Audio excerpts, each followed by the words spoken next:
Assalamualaikum warahmatullahi wabarakatuh. Alhamdulillah, wassalatu wassalamu ala rasulillah wa ala alihi wa sahbihi wa mawallah. Ashhadu an la ilaha illallah wahdahu la syarikalah wa ashhadu anna muhammadan abduhu wa rasuluhu la nabiyya ba'dah. Allahumma salli ala Muhammad wa ala ali Muhammad. Amma ba'du, ayyuhal ikhwah, a'azzani Allahu wa iyyakum jami'an. Jamaah salat maghrib yang dirahmati Allah Subhanahu wa taala. Pada kesempatan yang berbarokah ini, kembali kita akan melanjutkan serial kajian rutin kita membahas al-huquq fil Islam, hak-hak di dalam Islam, perkara-perkara yang menjadi kewajiban kita sebagai seorang muslim. Dan tema yang sedang kita bahas masih berkenaan tentang hak-hak suami istri, sebagaimana yang telah kita sampaikan pada pertemuan yang lalu, bahwa ketika seseorang memulai membangun rumah tangga, maka saat itulah dia memulai ibadah yang sangat agung, yaitu ibadah pernikahan. Dan setiap orang yang melangsungkan pernikahan, pasti dia berharap rumah tangganya ya sakinah, mawaddah, warahmah, tumbuh ketenangan, kebahagiaan, saling mencintai dan saling menyayangi. Dan itu semua hanya sekedar angan-angan semata, hanya sekedar keinginan, kalau keduanya tidak menjalankan kewajiban-kewajiban sebagai pasangan hidupnya. Dan pada pertemuan yang lalu telah kita sampaikan apa saja yang menjadi hak-hak suami, yaitu kewajiban seorang istri terhadap suaminya. Maka berikutnya pada kesempatan kali ini kita akan jelaskan tentang hak-hak istri atas suami. Apa yang menjadi kewajiban seorang suami terhadap istrinya. Nah, di sini penulis menjelaskan yang pertama tentang bagaimana Islam memuliakan kaum wanita. Jamaah dirahmati Allah Subhanahu wa taala,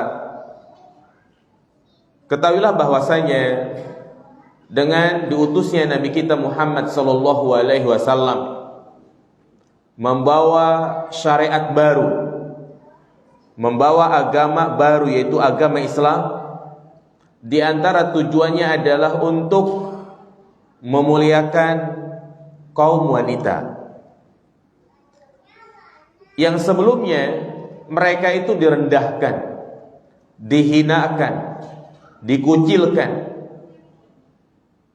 Sampai-sampai di antara kebiasaan orang-orang Arab jahiliyah, apabila mendengar kelahiran bayi perempuan, maka mereka tidak segan-segan untuk menguburnya hidup-hidup. Dan mereka pun merasa kecewa, marah, kalau mendengar kelahiran bayinya itu ternyata wanita. Allah Subhanahu wa taala berfirman dalam surat An-Nahl ayat 58, wa idza busyira ahaduhum bil unsa dhalla wajhuhu muswaddaw wa huwa kadhib. Dan apabila dikabarkan kepada mereka tentang kelahiran bayi wanita, maka wajah mereka terlihat marah, pada tidak menerima takdir, tidak menerima ketetapan yang Allah berikan kepadanya. Maka muncullah Islam dalam rangka untuk menjunjung tinggi harkat dan martabat kaum wanita. Allah dudukkan kaum wanita sama dengan kaum laki-laki dalam hal ibadah, dalam hal perintah di dalam agama dan yang lainnya. Walaupun tetap secara umum kaum laki-laki itu lebih utama. Ar-rijalu qawwamuna 'ala nisa. Kaum laki-laki adalah pemimpin ya bagi kaum wanita. Tetapi secara umum Allah muliakan mereka sebagaimana Allah muliakan kaum laki-laki. Allah sebutkan di dalam surat Al-Isra ayat 70, "Wa laqad karramna bani Adam wa hamalnahum fil barri wal bahr wa razaqnahum minat thayyibat wa faddalnahum 'ala katsirin mimman khalaqna tafdila." Dan sungguh kami memuliakan Bani Adam, manusia seluruhnya, baik laki-laki maupun wanita. Dan kami membawa mereka di daratan maupun di lautan, dan kami berikan kepada mereka dari harta yang baik. Dan juga di antara bentuk penghormatan Islam terhadap kaum wanita, Islam melarang keras tindakan mengubur bayi wanita hidup-hidup. Atau ya mereka kebiasaan orang-orang jahiliyah ya membawa anak perempuan mereka. Jadi ada yang dikubur langsung hidup-hidup, ada yang dibiarkan sampai ia agak besar, usia 5-6 tahun, diajak oleh ayahnya ke tengah padang pasir. Kemudian setelah itu dia dibunuh dan dikubur di tengah padang pasir. Nah, tindakan ini merupakan dosa besar. Allah Subhanahu wa taala berfirman dalam surah At-Takwir ayat 8 sampai 9, "Wa idzal mau'udatu su'ilat bi ayyi dzambin qutilat." Bayi-bayi wanita yang mereka dikubur hidup-hidup, dia akan bertanya, "Bi ayyi dzambin qutilat?"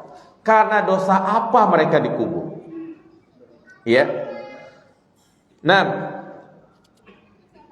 demikian pula di antara bukti penghormatan Islam kepada kaum wanita, ya, di mana Allah Subhanahu wa taala memberikan pahala dari setiap amal ibadah yang mereka kerjakan sebagaimana kaum laki-laki. Yakni Allah tidak membeda-bedakan. Ya, siapapun dia, baik kaum laki-laki maupun wanita yang melakukan amal soleh, maka Allah balas dengan ganjaran yang besar. Allah berfirman dalam surat An-Nahl ayat 97, "Man 'amila sholihan min dzakarin aw unsa wa huwa mu'min falanuhyiyannahu hayatan thayyibah wa lanajziyannahum ajrahum bi ahsani ma kanu ya'malun."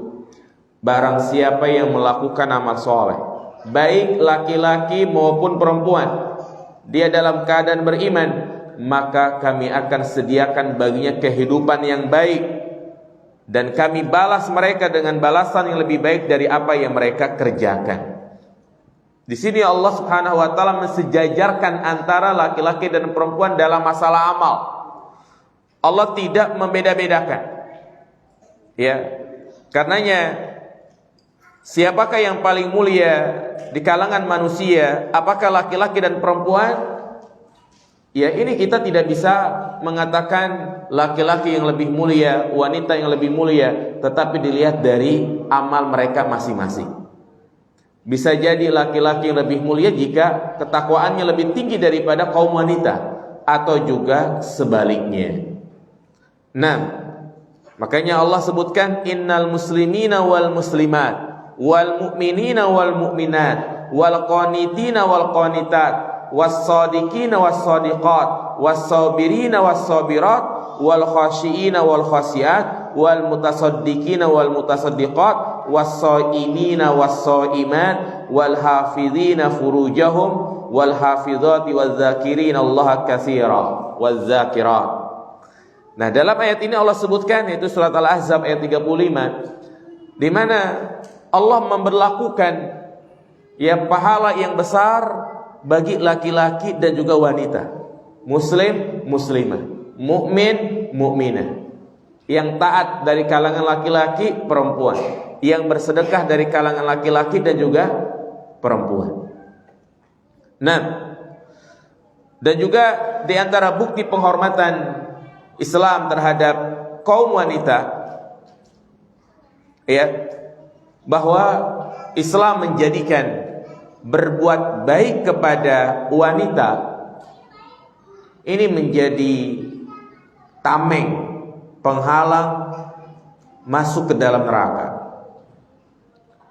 Terutama berbuat baik kepada putri-putrinya. Apa kata Nabi sallallahu alaihi wasallam? Man ibtuliya min hadhil banat bi syai'in fa ahsana ilaihinna kunna lahu sitran minan nar. Barang siapa yang diberikan ujian dari anak-anak wanita, anak-anak perempuannya, kemudian dia tetap berbuat baik kepada anak-anak perempuannya tersebut, dia bersabar, ya, maka baginya penghalang ataupun tameng dari neraka, dan juga menjadi sebab masuk dalam surga. Apa kata Nabi SAW? Man ala jariyataini hatta yudrika dakhaltu ana wa huwal jannah kahatain. Barang siapa yang berbuat baik kepada kedua putrinya sampai dia balik, ya, sampai dia balik, maka aku dan dia itu berada di surga kahatain, yaitu seperti dua jari yang sangat dekat, menunjukkan kepada kita orang yang sabar membesarkan putrinya, mendidik putrinya, maka dia nanti akan dikumpulkan bersama Nabi sallallahu alaihi wasallam di dalam surga.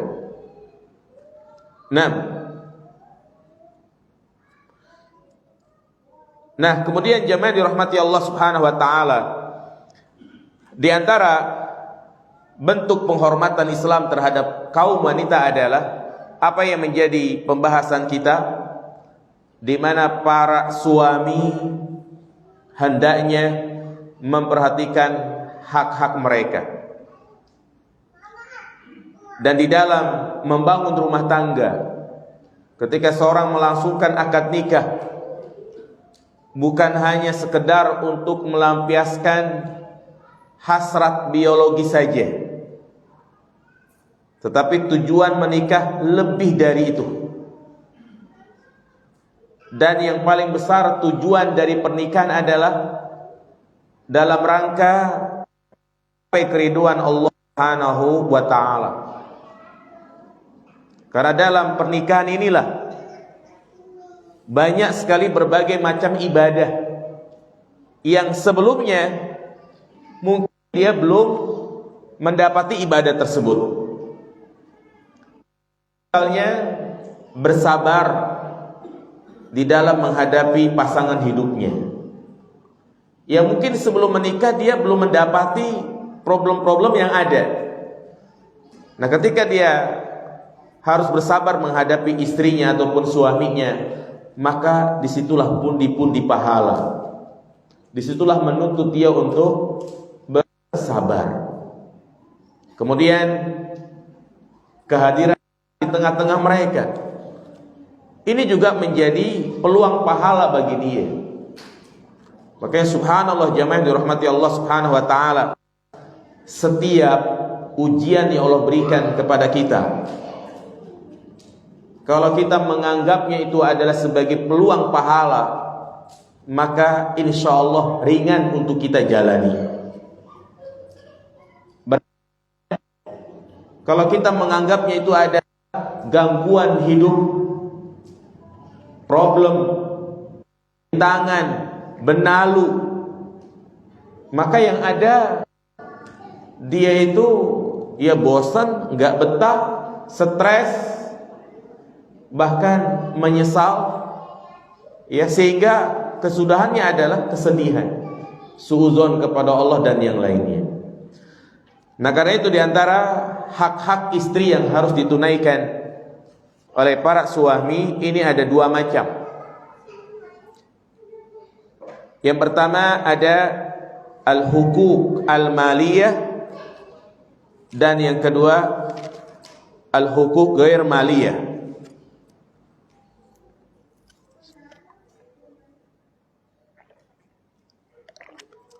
Kita akan bahas satu persatu.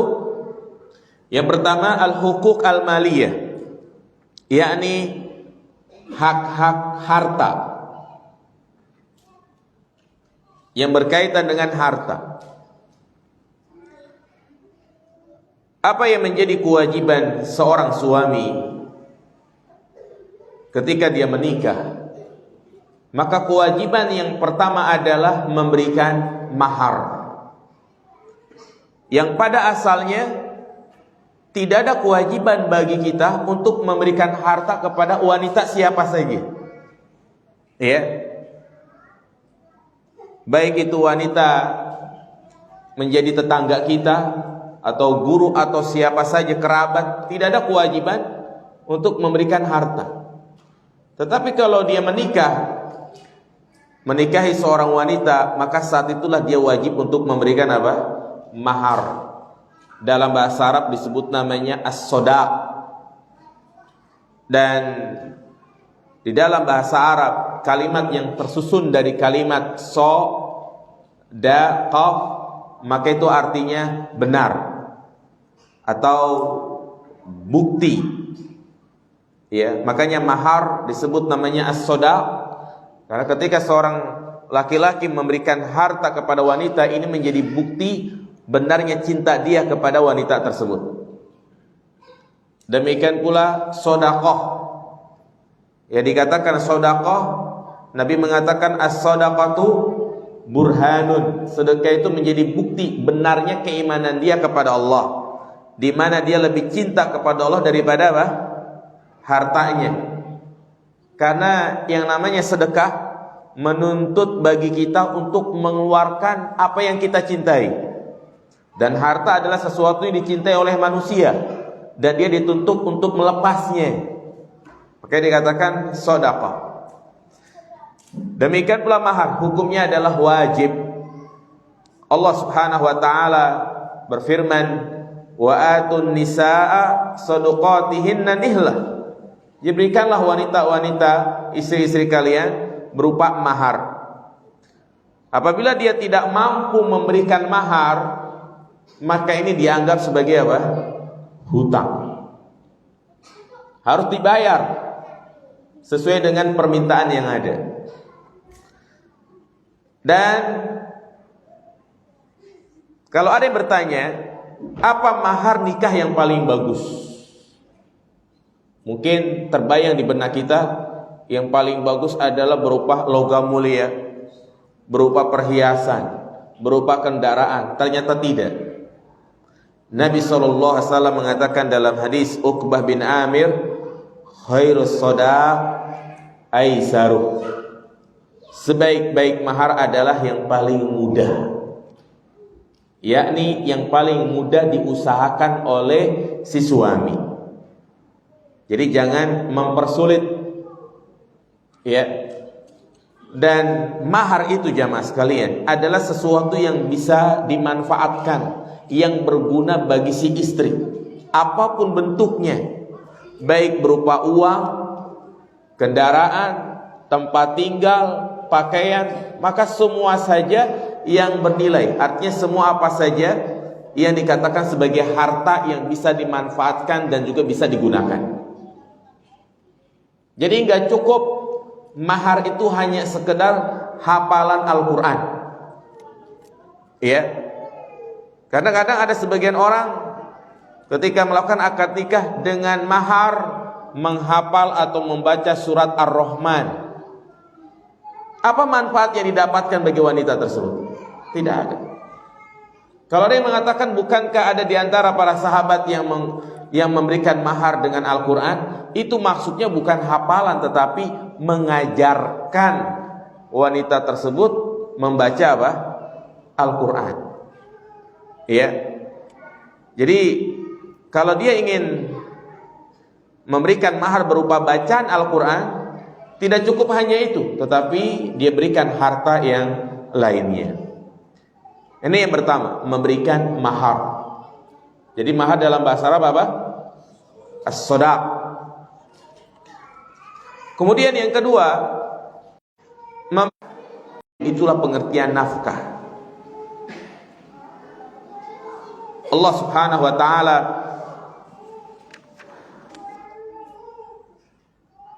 berfirman, liyunfiq dzu sa'atin min sa'atih. Ya. Maka hendaknya kalian memberikan nafkah kepada istri-istri kalian sesuai dengan kemampuan. Ya. Liyunfiq dzu sa'atin min sa'atih wa man qudira 'alaihi rizquhu falyunfiq mimma atahullah. Jadi ini kewajiban bagi suami adalah memberikan nafkah. Inilah yang menjadi prinsip-prinsip dalam rumah tangga. Kalau suami tidak memberikan nafkah kepada istrinya, maka akan rusak rumah tangga. Kenapa? Karena yang namanya wanita fitrahnya itu kan di rumah. Dia yang menjaga anak-anak, dia yang melayani suami. Dia tidak bekerja, hukum asalnya. Sehingga ya kebutuhan hidupnya ditanggung oleh siapa? Suaminya. Maka merupakan bentuk kezaliman kalau suami tidak memberikan nafkah istrinya. Bahkan si istri boleh menuntut cerai, boleh khulu apabila didapati suaminya itu tidak memberikan nafkah, kecuali jika memang si istri ridho. Tapi hukum asalnya suami itu wajib memberikan nafkah. Nah, adapun nafkah yang dimaksud adalah apa yang menjadi kebutuhan hidupnya, berupa sandang, papan, pangan, makanan, pakaian, dan juga tempat tinggal. Ya, ini yang wajib ditunaikan oleh para suami.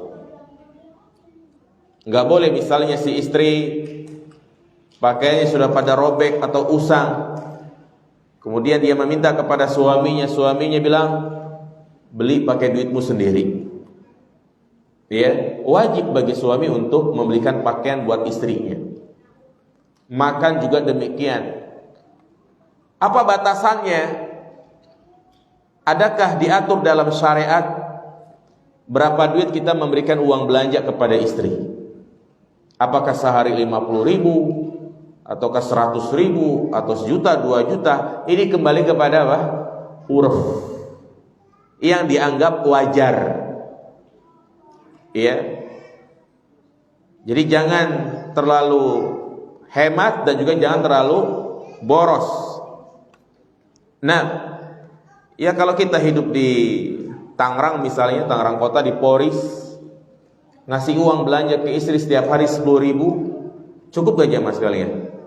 Gak cukup, paling dapat somai doang. Iya. Dan itu pun buat istrinya saja, jadi gak cukup. Iya. Jadi gak boleh dia memberikan nafkah di bawah kewajarannya. Nah, kecuali kalau memang si suami tidak mampu gitu kan. Ya di sini istri wajib baginya untuk bersabar. Iya. Adapun yang berkaitan dengan kebutuhan sekunder istilahnya yang bukan pokok, maka tidak ada kewajiban bagi suami untuk memenuhinya. Contoh misalnya si istri sudah punya HP, ya cuman pecah sedikit begitu kan. Kemudian si istri minta dibeliin iPhone 15 kepada suaminya. Wajib gak dipenuhi? Tidak wajib. Ya, gak wajib. Dan si istri gak boleh marah ketika gak dibeliin, ya kan. Ya, terkadang si istri yang ngungkit-ngungkit itu kan di ATM masih banyak, ya kan. Subhanallah. Makanya di sini juga perlu dipahami jamaah sekalian. Seorang suami aib kalau ngasih tahu gaji kepada istrinya. Ya. Dan juga si istri enggak harus tahu tentang gaji suaminya. Kalau sudah masing-masing tahu, ya ini repot masalah. Ya. Makanya si istri nih, perhatikan, bagi para istri, jangan ada keinginan untuk mengintip gaji suaminya atau pengen tahu saldo di ATM suaminya. Jangan. Lebih baik dia menerima setiap hari uang belanja, pengen apa dibeliin gitu kan. Karena kalau dia sudah tahu nominal saldo di ATM suaminya, ini menjadi sumber masalah. Ya, membuat istrinya itu tidak bijak. Contoh misalnya, si istrinya minta beliin sesuatu, enggak dibeliin sama suaminya. Kira-kira apa yang disampaikan oleh istrinya? Itu kan saldo masih banyak. Tuh kan, dikit-dikit apa? Ngungkit-ngungkit apa? Saldo ya kan. Jadi ribut ya kan.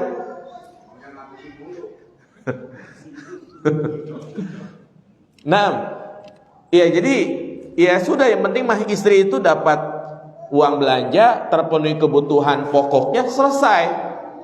Ya. Kenapa? Karena kadang si istri hanya memikirkan apa yang menjadi kebutuhan saat itu. Beda ya pandangan dengan suami, mungkin dia menabung, memikirkan untuk nanti biaya anaknya sekolah, ya kan, biaya untuk beli rumah, biaya untuk nikah lagi. Oh enggak ya. Langsung kaget. Ya intinya kadang pandangan itu lebih luas. Ya, jadi yang penting si istri mendapatkan uang belanja terpenuhi, selesai sudah. Mau jalan-jalan, ayo silahkan ya kan. Jadi nggak perlu tahu saldonya. Ya. Terkadang yang menjadi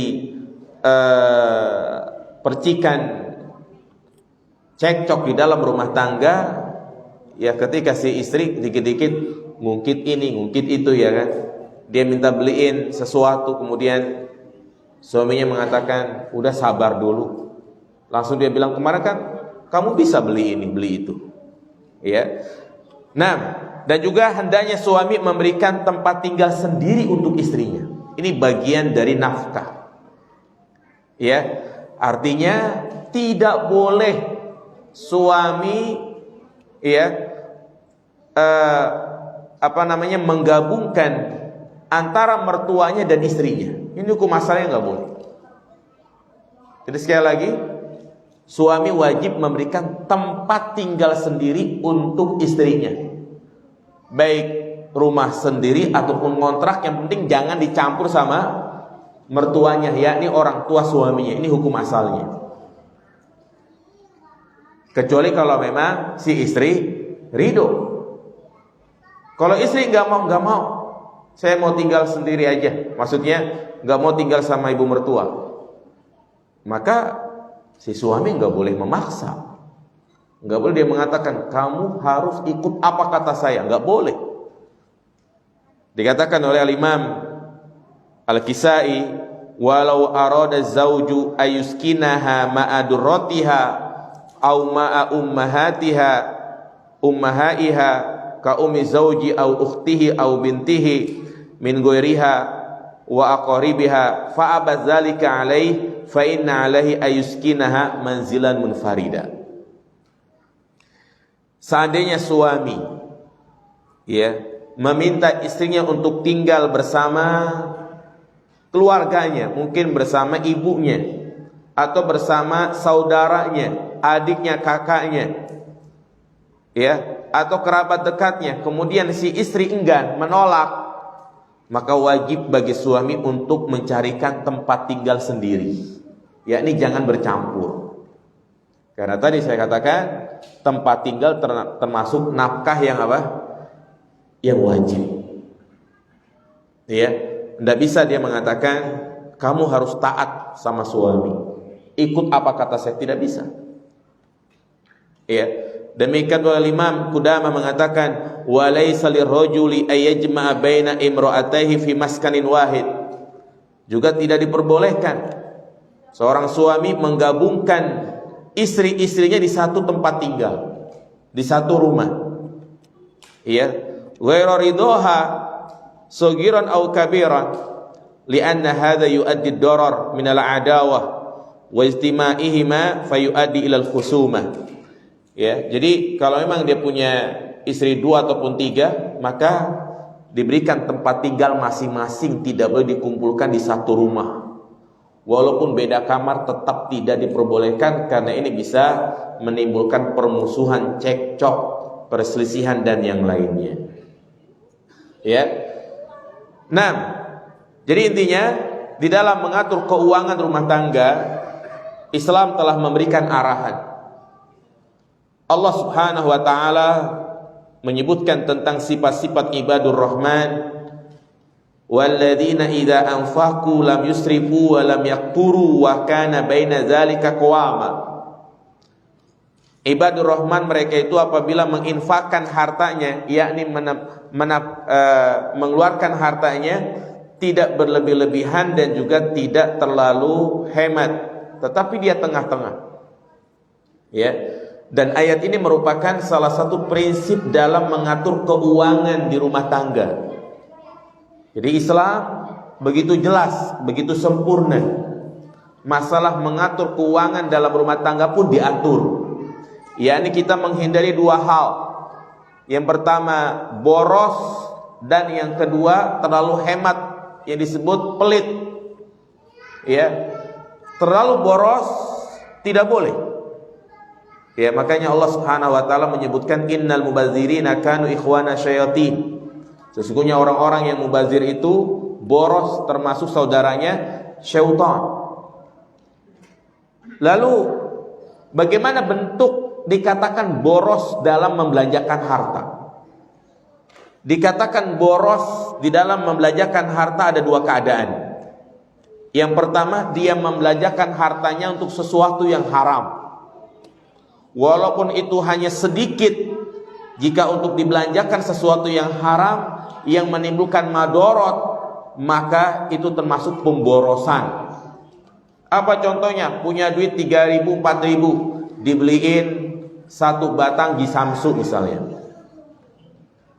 Berapa 1 batang gisamsu? Iya, boros namanya itu. Kenapa? Karena memadorotkan diri dia. Walaupun hanya 1.000, 2.000, 3.000. Jelas ya mas sekalian?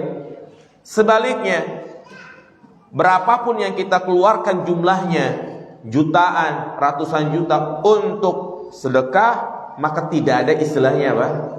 Boros. Kemudian yang kedua, dikatakan boros adalah membelanjakan harta tidak sesuai dengan kebutuhannya. Hanya memenuhi apa? Keinginannya saja, yang ujung-ujungnya harta yang dia beli tersebut tidak terpakai. Ya, contoh perilaku boros seperti ini, ya dia punya kendaraan misalnya gitu kan. Ya, dia modif motornya, dia beli lampu lagi, dia beli knalpot lagi.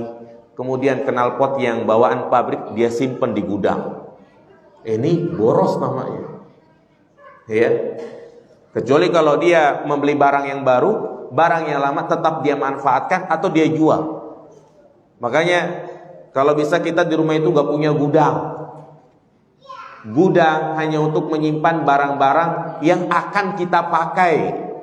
Nyimpen obeng, nyimpen apa, bor-boran gitu kan. Tapi kalau menyimpan barang yang setahun 2 tahun gak pernah dipakai, itu namanya boros namanya. Udah kasih ke orang gitu. Sepeda dibeli doang, dipakai pas musimnya doang. Setahun 2 tahun tuh ngegantung di tembok, gak pernah dipakai. Ya kan? Jual kasih orang kayak kemana? Itu namanya boros ya mas. Ya, kalau lagi musim sepeda beli sepeda ya. Musim ini beli ini. Setelah itu udah bosen. Ya, alat-alat olahraga segala macam. Ya, itu semuanya akan dihisab ya mas sekalian. Bukannya kita nggak boleh beli barang lebih dari 1, lebih dari 2, boleh. Yang penting dipakai. Ya, ini punya mobil 2, dipakai cuma seminggu sekali, manasin doang, ke pasar Sipon, udah balik lagi. Setelah itu nggak dipakai lagi. Ya, ini akan dihisab ya mas sekalian. Boleh kita beli motor 2, boleh kita beli mobil 2. Yang penting diapain? Dipakai, bukan dipanasin doang. Ujung-ujungnya kan capek sendiri kabel dibekarin tikus. Ya kan? Boros lagi, manggil bengkel lagi, ya kan? Subhanallah. Kita punya rumah juga demikian. Kalau cukup 1 tingkat ya sudah, jangan lantai 2. Ya, nyapain doang ya kan, punya rumah 2 lantai. Tapi ternyata di atasnya kosong, ya kan? Nah, iya, jadi berusaha. Dan juga walam yakturu, kata Allah. Dan jangan pelit. Hemat sehemat boleh. Punya keinginan pengen beli ini, beli itu, tapi jangan nyiksa diri. Ini saking hematnya makan cuma sekali doang. Ya kan? Pagi sarapan nasi sama garam sama tempe. Ya kan? Siang gak makan siang, ngarepin dibagi sama orang. Ya kan? Ujung-ujungnya beli promas sakit mah, ya kan? Iya, maka ya hal-hal seperti ini jamaah yang dirahmati Allah Subhanahu wa taala kadang penting untuk kita pahami. Ya. Maka pelajarilah ya tentang bagaimana mengatur keuangan. Ya. Sekiranya kita bisa untuk membelinya, maka nabung. Ya. Mungkin kita pengen punya rumah, pengen punya kendaraan. Kadang ada teman yang mungkin gajinya lebih kecil dari kita, tapi dia bisa beli rumah. Kenapa kita nggak bisa? Ya, ini kadang masalah mengatur apa? Keuangan.